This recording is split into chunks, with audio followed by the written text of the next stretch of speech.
오늘의 말씀은 이사야 59장 1절부터 21절까지 말씀입니다.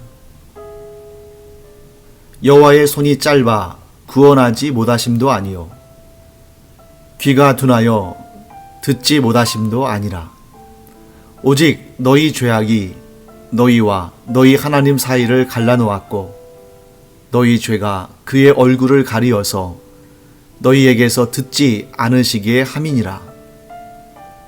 이는 너희 손이 피해 너희 손가락이 죄악에 더러워졌으며 너희 입술은 거짓을 말하며 너희 혀는 악독을 내밀어 공의대로 소송하는 자도 없고 진실하게 판결하는 자도 없으며 허망한 것을 의뢰하며 거짓을 말하며 악행을 잉태하여 죄악을 낳으며 독사의 알을 품으며 거미줄을 짜나니 그 알을 먹는 자는 죽을 것이요 그 알이 밟힌즉 터져서 독사가 나올 것이니라.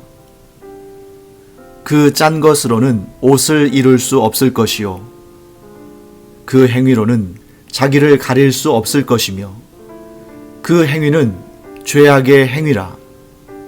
그 손에는 포악한 행동이 있으며 그 발은 행악하기에 빠르고 무죄한 피를 흘리기에 신속하며 그 생각은 악한 생각이라.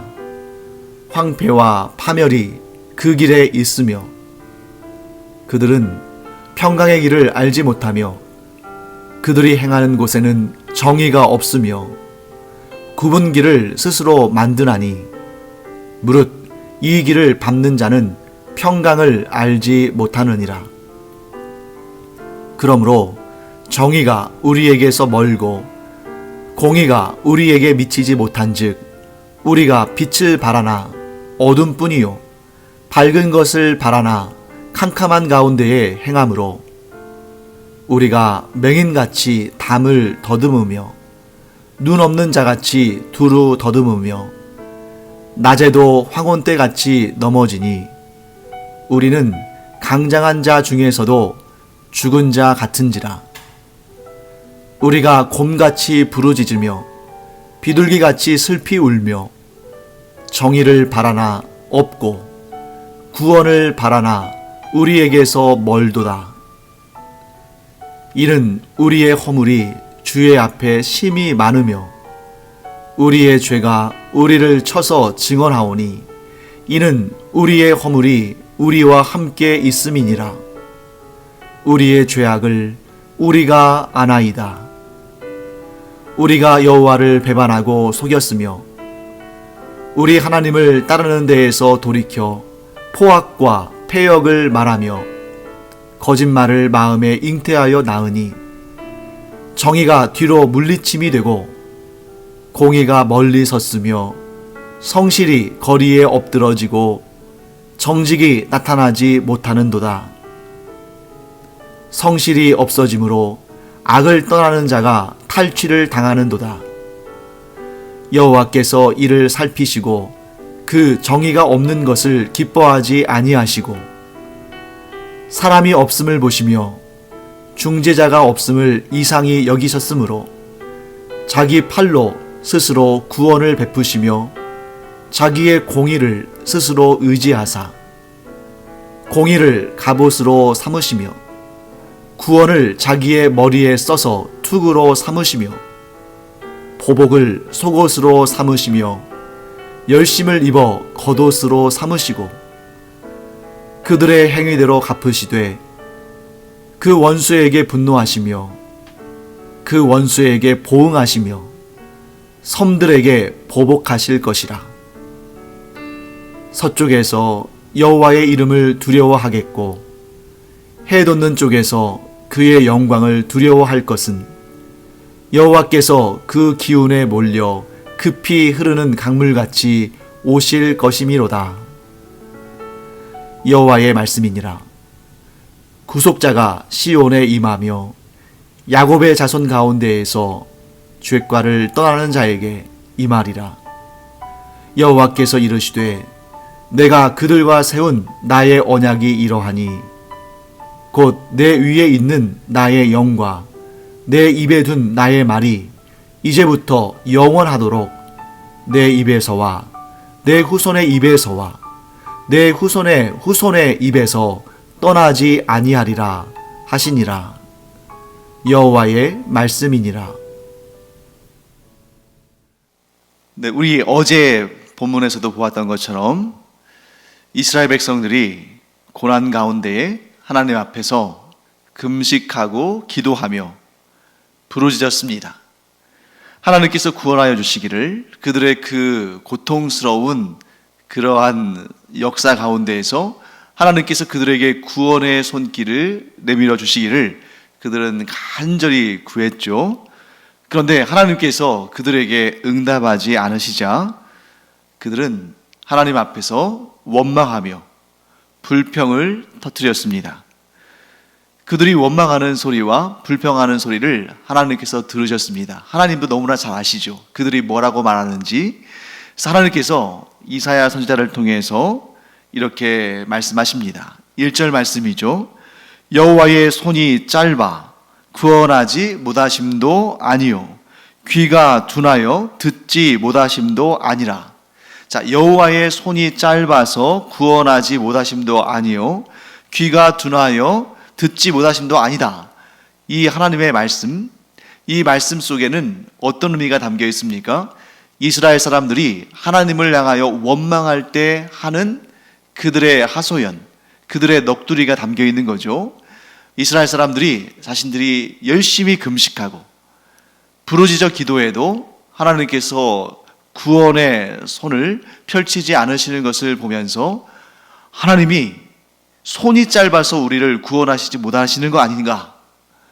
여호와 하나님께서 귀가 어두우셔서 우리의 이 간절한 기도에 응답하지 않으시는 거 아닌가 하는 그러한 넋두리를, 그러한 원망과 불평을 했다는 것을 우리가 알 수 있습니다. 그런데 하나님의 생각은 다르시죠. 하나님의 생각을 잘 알고 있는 이사야는 이렇게 진단합니다. 2절과 3절 말씀을 보실까요? 오직 너희 죄악이 너희와 너희 하나님 사이를 갈라놓았고 너희 죄가 그의 얼굴을 가리어서 너희에게서 듣지 않으시게 함이니라. 이는 너희 손이 피해 너희 손가락이 죄악에 더러워졌으며 너희 입술은 거짓을 말하며 너희 혀는 악독을 내비라.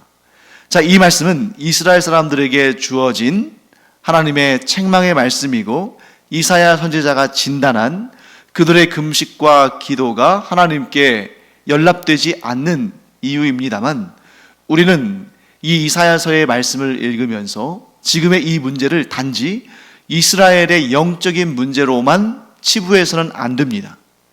이것은 이스라엘 백성들만의 문제가 아니라 우리에게도 해당되는 문제라는 것이죠. 자, 이스라엘이 범죄했을 때, 이스라엘이 악을 행했을 때 여전히 하나님은 이스라엘의 하나님이시고 여전히 이스라엘은 하나님의 백성입니다.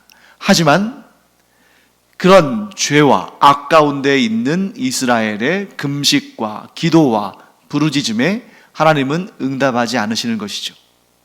왜냐하면 하나님은 악의 동조자가 아니시고 이스라엘의 죄의 공범이 아니시기 때문입니다. 만일 이스라엘이 범죄하고 악한 일들을 지금 도모하고 있는데 하나님께서 그들의 기도를 들으시고 그들의 뜻을 이루어 주신다면 하나님께서는 어떤 분이 되시는 것입니까? 하나님은 의로운 하나님이 아니라 그들과 함께, 행악자들과 함께 죄를 범하고 악을 행하며 공의를 무너뜨리고 거짓과 온갖 더러운 것들을 행하는 그러한 하나님의 본질과는 다른 그런 신이 되어버리는 것이죠. 하나님은 우리의 부족함과 우리의 연약함을 공의를 여기시고 우리를 도우시고 우리를 세우시고 우리를 통해 일하시는 분이시지만 죄와 악과는 관계가 없으신 분이시고, 그래서 이스라엘이 하나님을 떠나 죄와 악을 범했을 때 여전히 그들을 사랑하시고 여전히 그들을 긍휼히 여기셔서 그들에게 회초리를 드셔서 그 악으로부터, 그 죄로부터 떠나 다시 통회하고 회개하여 하나님께로 돌아오기를 원하시지만, 그들이 여전히 악 가운데 있을 때, 그들이 여전히 죄 가운데 있을 때에는 결코 그들을 돕지 않으시고 그들의 부르짖음에 응답하지 않으시는 분이십니다. 왜? 하나님은 죄와 악과 완전히 반대쪽에 계신 분이시고, 그 어떠한 사소한 죄나 악이라 할지라도 옳다 하지 않으시고, 특히 하나님의 택함받은 백성이 그 죄와 악 가운데 있는 것을 너무나 싫어하시는 분이시기 때문에 하나님께서는 단호하게 죄와 악을 멀리 하시는 것입니다. 그렇기 때문에 방법은 단 하나죠. 이스라엘 백성들이 하나님께 응답을 받을 수 있는, 여전히 이전에 그러셨던 것처럼 하나님의 도우심을 받을 수 있는 유일한 길은 그 죄와 악으로부터 벗어나서 통회하고 자복하는 심령으로, 또한 겸손하게 하나님만을 섬기고 하나님의 은혜만을 구하는 마음으로 돌아오는 것, 그것만이 유일하게 하나님의 도우심과 하나님의 응답을 받는 길입니다. 하나님은 항상 준비하고 계셔요. 하나님은 항상 일하실 모든 준비를 다 마치셨고, 당장이라도 하나님의 그 구원의 손을 펼치시며 형통의 은혜를 베푸시려고 모든 것을 다 준비해 놓으셨는데, 단 하나, 무엇이 걸림돌이 되는 것입니까? 죄가 걸림돌이 되는 것입니다. 그래서 이사야 선지자는 2절에서 이렇게 표현하죠. 오직 단 하나란 뜻입니다. 다른 것은 관계없고 오직 단 하나, 너희 죄악이 너희와 너희 하나님 사이를 갈라놓았다. 너희의 죄가 그의 얼굴, 곧 하나님의 얼굴을 가리었다. 너희의 죄로 말미암아 하나님께서 너희에게서 듣지 않으신다. 사랑하는 성도 여러분, 이 설명은, 이사야 선지자의 이 진단은 이스라엘 백성들에게만 한정된 것이 아니라 나에게도 주어지는 하나님의 말씀이다 하는 것을 우리가 분명히 깨닫고, 죄와 악을 멀리하며 하나님을 가까이 하는 우리 모두가 되기를 간절히 축원합니다. 그렇다면 이스라엘 사람들은 무슨 죄를 지었길래 하나님께서 저들에 대해서 이렇게 그들의 금식과 기도에 응답하지 않으시고 구원의 손을 펼치지 않으실까? 4절부터 8절까지 이스라엘의 죄에 대해서, 그들의 악행에 대해서 하나님께서 이렇게 지적하십니다.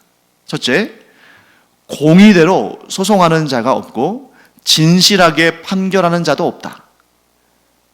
거짓되다는 것이죠. 거짓된 말로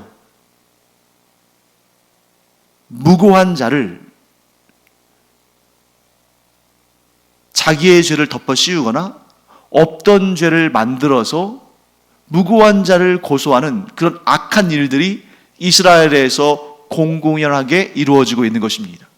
심지어 그런 가짜 고변, 무고, 이런 것들을 아주 정확하게 판별해서 악한 자에게는 벌을, 무고한 자에게는 무죄함을, 의로운 자에게는 상을 줘야 되는 이러한 판결하는 자들이 진실되게 판결하지 않고 뇌물을 먹고 자기에게 친한 사람을 편벽하게, 즉 그들의 편에 서서 그들의 편을 들어주고, 이러한 거짓된 악이 이스라엘에 가득 차 있었다. 그리고 두 번째는 이런 말씀하시죠. 악행을 잉태하여 죄악을 낳는다. 죄는 또 다른 죄를 불러일으킨다는 거죠. 죄의 씨앗을 뿌렸더니 거기에서 끝나는 것이 아니라 죄의 씨앗이 하나가 뿌려졌는데 거기에서 100개, 1000개, 10,000개, 곧 100배, 1000배, 10,000배의 악한 일들이 돋아나기 시작했다는 것입니다. 우리가 복음의 씨앗을 뿌리고 선한 씨앗을 뿌려서 공의로운 씨앗을 뿌리고 하나님께서 기뻐하시는 씨앗을 뿌려서 100배, 1000배, 10,000배의 결실을 맺는 일은 얼마나 좋은 일이고 하나님께 칭찬받을 일이고 우리가 복받을 일입니까? 그런데 그와 똑같이 악의 씨앗을 뿌리고 죄의 씨앗을 뿌려도 그 하나로 끝나는 것이 아니라 100배, 1000배, 10,000배의 악행으로 열매를 맺는다 하는 것입니다. 누군가 그것을 끊어내는, 단절하는, 종식시키는 그런 의로운 자들이 나타나야 되는데 그런 자들을 하나님께서 이스라엘에서 찾아볼 수 없는 그런 상황이 된 것입니다. 사랑하는 성도 여러분, 이 세상은 항상 죄의 씨앗을 뿌리고 있죠. 하지만 우리 곧 하나님의 사람들은 그 죄의 씨앗을 끊어버리고 그 죄의 씨앗을 뿌리는 이 세상에서 거룩한 하나님의 백성들이 되어서 그 죄의 사슬을 끊고 의와 선함과 바르게 함과 복음의 씨앗을 뿌림으로 말미암아 이 세상이 하나님의 아름다운 복음과 의의 열매로 가득 찬 그런 세상이 되도록 우리가 하나님께서 귀 사용하시는 일꾼들이 되어 살아가기를 간절히 축원합니다. 자, 그 다음에 또 계속됩니다. 이 악한 이스라엘 사람들은 마치 독사와 같고 거미줄과 같다. 자, 독사는 몰래 숨어 있다가 짐승이나 사람들이 지나가면 풀숲에 숨어 있다가 공격을 하고, 또 거미줄은 어떻습니까? 파리나 곤충들이 날아다니는 곳에 거미줄을 쳐놓고 기다리다가 그 거미줄에 이 곤충들이 걸리면 그것을 사로잡고 그것을 먹는 그러한 함정을 파는 존재죠. 숨어 있다가 혹은 함정을 파고 있다가 공격하고 상대방을 파멸에 이르게 하는 그런 악한 일들을 했다는 것이죠. 음모를 꾸몄다는 것입니다. 그리고 그 마음 중심에 다른 이들을 해치고자 하는 그런 의도적인 악을 행했다는 것이죠. 또 이런 말씀도 하십니다. 너희의 발은 행악하기에, 즉 악을 행하기에는 빠르고 무죄한 피를 흘리기에 신속하다. 하나님의 말씀을 듣고 행하기는 너무나 더디고, 그런 말씀은, 하나님의 말씀은 듣고 싶어 하지도 아니하고, 선지자를 통해서 전달된 하나님의 뜻은 무시하고, 하나님께서 기뻐하시는 일은 전혀 열심을 내지 않으면서 행악하고 무죄한 자의 피를 흘리는 데는 아주 신속하고 머리를 잘 쓰고 모든 에너지를 집중하는 그런 모습을 하나님께서 지적하시는 것이죠. 이처럼 악으로 가득 차 있고 평안과 정의를 파괴하는 이 이스라엘의 모습들을 보면서 하나님께서는 한탄하시는 것입니다. 내가 너희를 부른 목적이 무엇인지, 내가 너희와 언약을 맺어서 모든 민족들 가운데 너희를 대표로 내가 너희를 택함받은 민족으로 세운 그 목적이 무엇인지를 잊어버렸느냐? 너희를 통해서 내가 이방을 비추는 빛으로 너희를 사용하고, 너희를 통해서 온 세상에 하나님의 의와 화평이 이루어지도록 내가 너희들을 친히 불러서 그 영광스러운 직분을 주었는데, 너희는 어째서 그 영광스러운 직분을, 그 영광스러운 면류관을 버리고 세상 사람들과 똑같은, 아니 그들보다 더 극심한 우상을 섬기고 악을 행하고 죄 가운데 머물러 있느냐? 가장 영광스러운 직분을 주신 하나님, 가장 그들을 사랑하시고 귀하게 여기신 하나님께서는 지금의 그런 상황, 이스라엘의 그 행악과 그 악한 모습을 보시면서 얼마나 마음이 답답하시고 괴로우실까?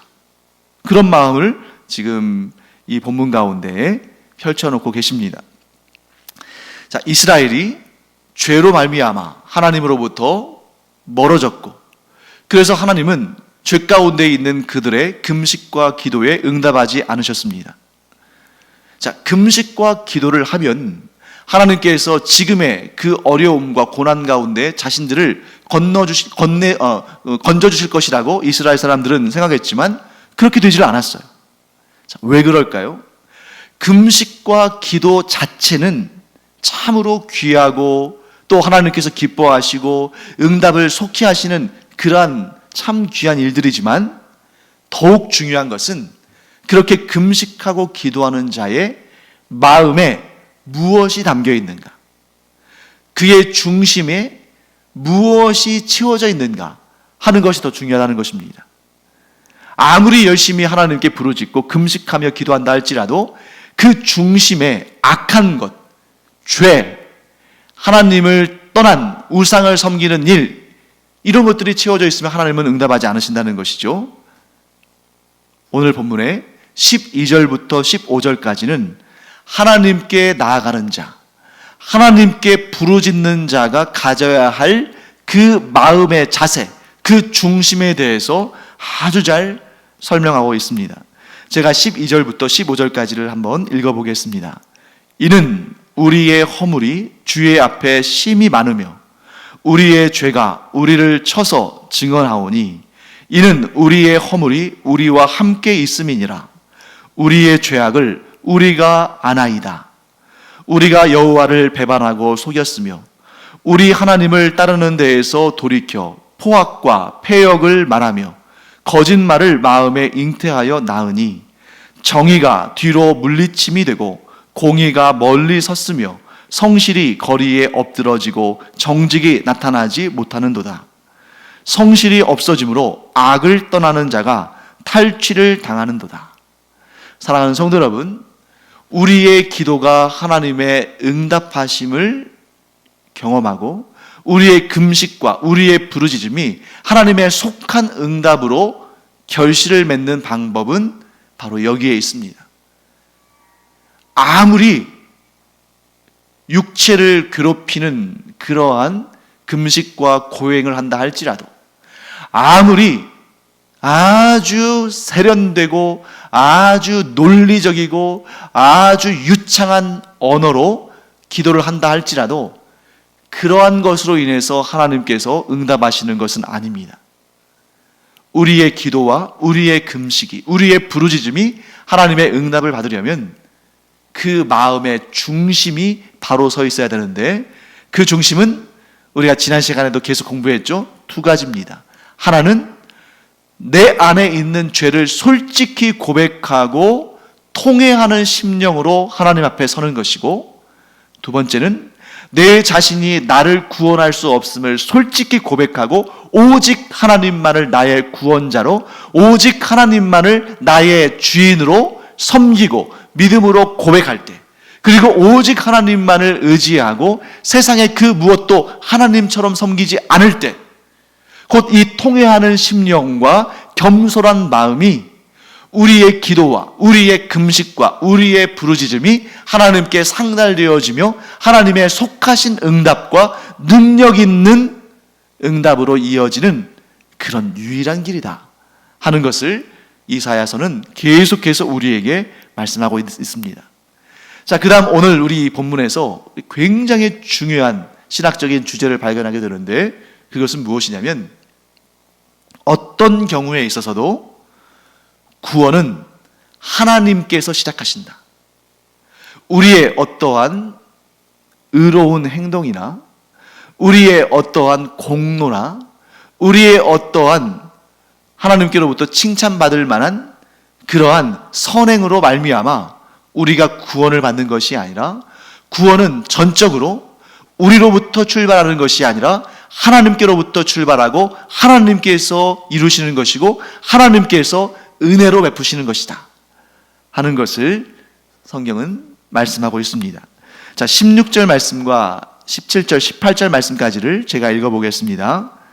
사람이 없음을 보시며 중재자가 없음을 이상히 여기셨으므로 자기 팔로 스스로 구원을 베푸시며 자기의 공의를 스스로 의지하사 공의를 갑옷으로 삼으시며 구원을 자기의 머리에 써서 투구로 삼으시며 보복을 속옷으로 삼으시며 열심을 입어 겉옷으로 삼으시고 그들의 행위대로 갚으시되 그 원수에게 분노하시며 그 원수에게 보응하시며 섬들에게 보복하실 것이라.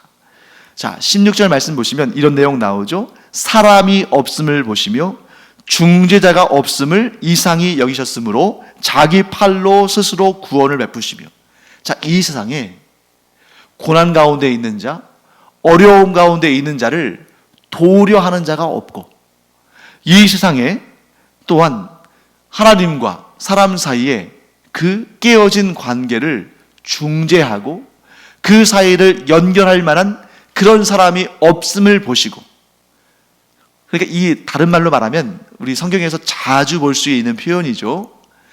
의인은 없나니 하나도 없으며 하나님을 만족시킬 만한, 또 하나님과 사람 사이를 연결하고 중재할 만한 그런 의인은 하나도 없다. 이 세상 모든 인류 가운데, 과거나 현재나 미래나 모든 인류를 하나님께서 지켜보시는데, 사람들 가운데는 하나님과 사람 사이에 그 죄로 말미암아 깨어진 관계를 중재하고 하나님을 다시 사람들에게로, 사람들을 다시 하나님께로 인도할 만한 그러한 의로운 자가 하나도 없음을 하나님께서 아시고 어떻게 하셨습니까? 자기 팔로 스스로 구원을 베푸셨다. 만일 사람들 가운데 하나님의 요구를, 하나님의 기준을 만족시키고 그것을 이룰 만한 그런 의인이 있다면 하나님께서 그를 통해서 이 세상 사람들을 구원하셨을지 모르겠습니다. 제가 구원하셨을지 모르겠다고 말씀드리는 이유는 그런 일이 없었기 때문이죠. 그러나 상상해 본다면, 추측해 본다면 그럴 수도 있다는 것이겠죠. 자, 마치 무엇과 같냐면 하나님께서 소돔과 고모라 땅을 심판하실 때, 그때 아브라함이 하나님께 간절히 간구하죠. 그 땅에 의인이 10명이 있다 할지라도 하나님께서 그 악인들로 인해서 그 의인들까지도 멸망시키시겠습니까? 그때 하나님께서 말씀하십니다.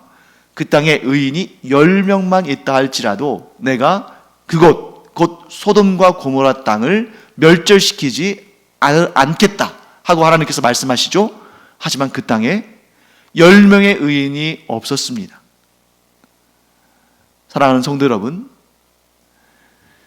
이 세상에 그 누구도 자기의 의와 자기의 공로와 자기의 선행으로 자신을 구원할 자는 아무도 없습니다.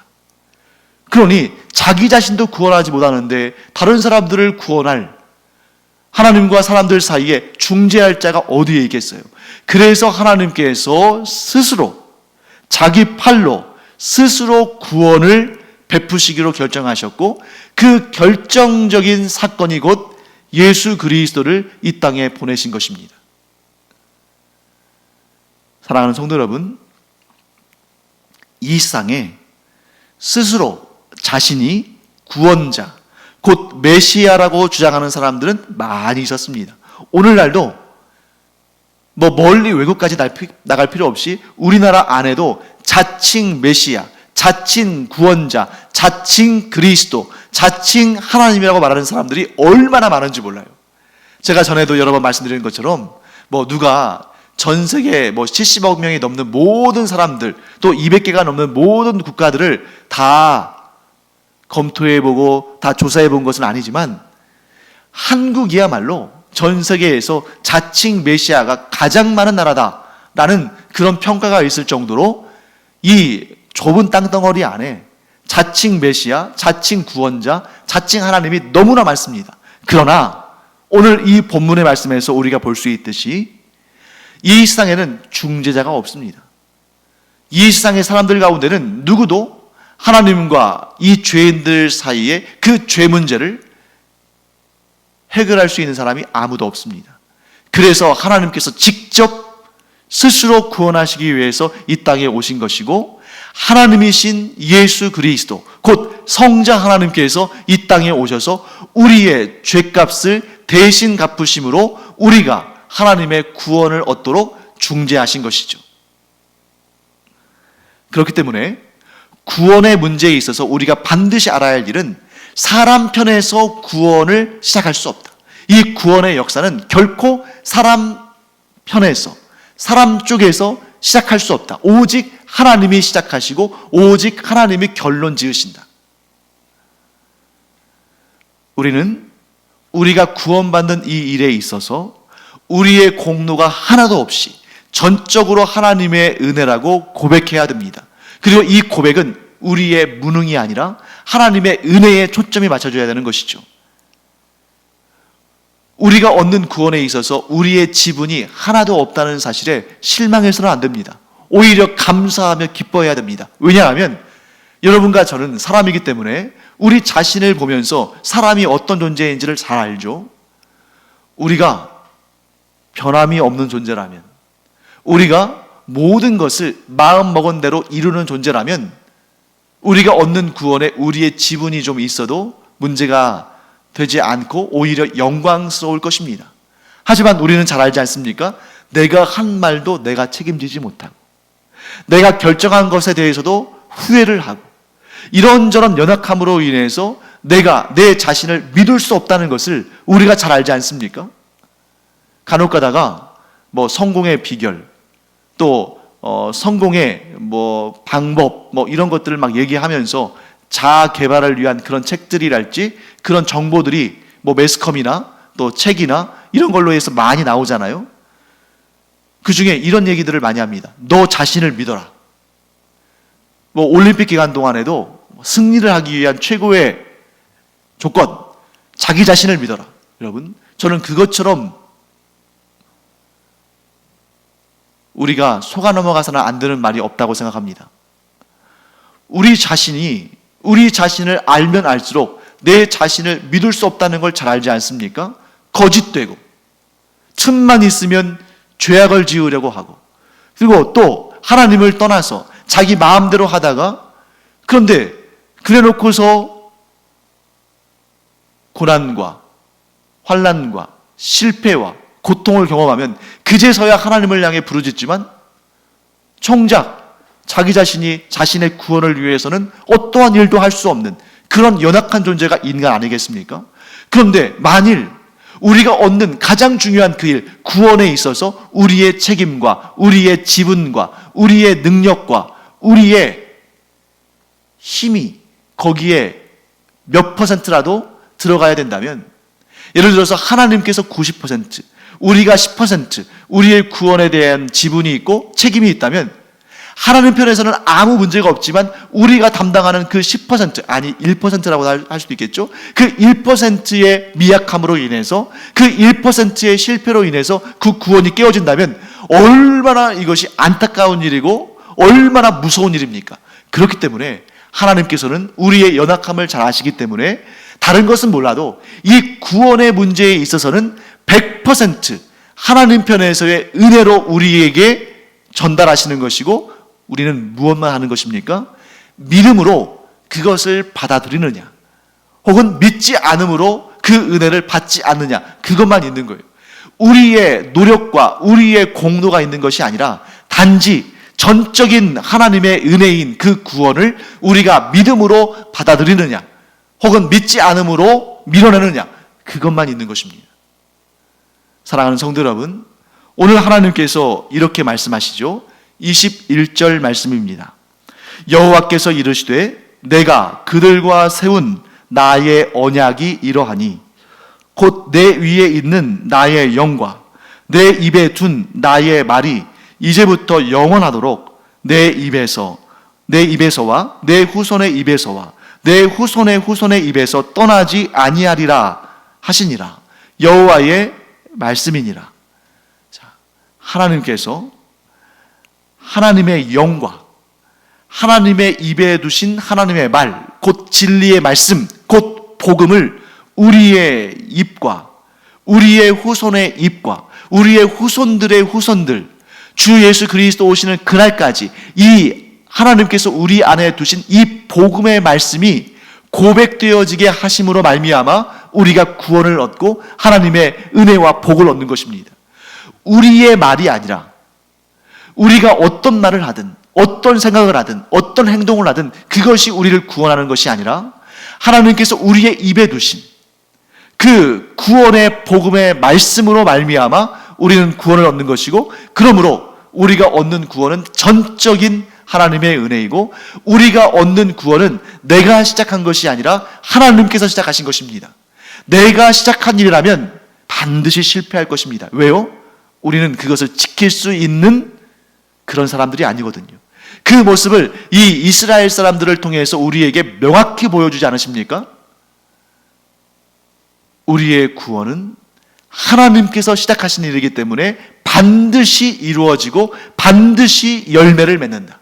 왜? 하나님은 실패하지 않으시고 실수하지 않으시고 반드시 말씀하신 것을 지키시고 이루시는 분이시기 때문에, 이것이 복음 중의 복음이요, 오늘도 우리를 안심하게 하는 평안의 복음입니다. 왜요? 내가 내 구원을 이루는 것이 아니라, 그러면 큰일 나죠. 하나님께서 계획하시고 하나님께서 우리에게 주신 그 은혜의 구원을 반드시 이루실 것이기 때문에 우리는 예수 그리스도를 구주로 영접한 다음에 평안하게 기다릴 수 있는 것입니다. 영생의 구원을 얻는 날을 평안하게 기다릴 수 있는 거예요. 왜? 하나님께는 실수가 없으시니까. 하나님은 반드시 이루시는 분이시니까. 이 진리를 마음에 굳게 믿고 평안을 누리는, 진정한 평화를 누리는 우리 모두가 되기를 간절히 축원합니다. 기도하겠습니다. 하나님 감사합니다. 우리가 얻을 구원이 우리로부터 시작되는 것이 아니라 하나님께서 시작하시고, 저희가 책임지는 것이 아니라 하나님께서 책임지신다는 이 말씀, 기쁨으로 감사함으로 받습니다. 이 믿음으로 인해서 날마다 평안한 삶을 살아가는 저희들 되게 하여 주시옵시고, 주님의 때에 영원한 평안의 복음으로 영생의 구원을 얻게 하여 주시옵소서. 감사드리며 예수님의 이름으로 축복하며 기도합니다. 아멘.